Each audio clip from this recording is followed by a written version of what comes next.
Hello guys, मैं हूं मानव और ये विश्व और ये निशे। हम तीनों निकले थे घूमने। घूमते घूमते आ पहुंचे हम एप्पल मल्टीप्लेक्स तक। वहां से चलते चलते गए आगे, तो आगे हमको दिखा था हरमन श्राइन जिम, जहाँ पे हमारे एल्विस भाई ने की थी ओपनिंग। फिर वहां से हमको लगी भूख, तो वहां पहुंचे वहाँ महाराज के समोसे खाने। वहाँ हमने किया था 3 प्लेट समोसे ऑर्डर, और हमारे समोसे भी आ गए थे। समोसे आते ही हमारे निशिल भाई ने कर दिया था खाना स्टार्ट। देख सकते हो कैसे खा रहे हैं हमारे निशिल भाई समोसे। वहाँ से फिर हमने किया महाराज के समोसे को टाटा बाय बाय। फिर वहाँ से हम निकल गए कल की ओर। वो बीच में ले हमको दादाजी, उन्होंने कहा रोड क्रॉस करवा दीजिए, तो हम उनको रोड क्रॉस करवा रहे थे। और क्रॉस करवाने के बाद वहाँ से भी निकल गए। निकलते ही हमको बीच में आया डी मार्ट। डी मार्ट से हम आगे गए, तो हमारे निशिल भाई ने कर दिया टाटा बाय बाय। फिर हम घर की ओर आए। घर पे देखा तो मम्मी ने पुलाव बनाए थे। फिर हमने पुलाव खाए। खाने के बाद हम शाम को गए थे दोस्त की बर्थडे पार्टी में।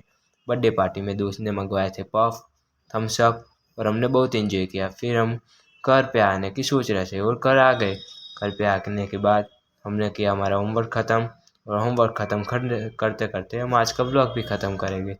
और इस ब्लॉग के कैसा लगा वो कमेंट करके ज़रूर बताएं।